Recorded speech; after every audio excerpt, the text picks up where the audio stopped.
You won't see flies, mosquitoes, ants, cockroaches, or moths in your home anymore. Try this simple trick with aluminum foil to get rid of these insects quickly and effectively. Prepare a small bowl.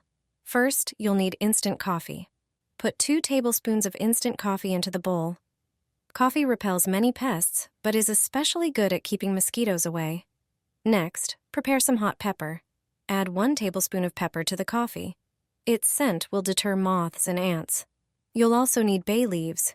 Take a few bay leaves and crush or cut them into smaller pieces. Bay leaves are particularly effective against moths. Gently mix the spices together. Now, prepare some aluminum foil.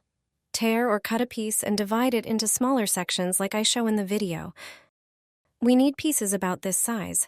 Lay 1 piece flat and put a spoonful of the insect mixture on it.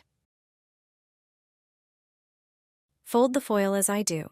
This will help you get rid of ants, moths, flies, and mosquitoes.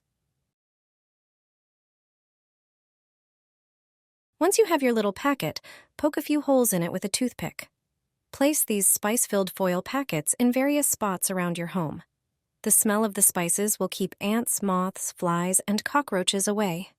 This way, you can eliminate these insects from every corner of your home,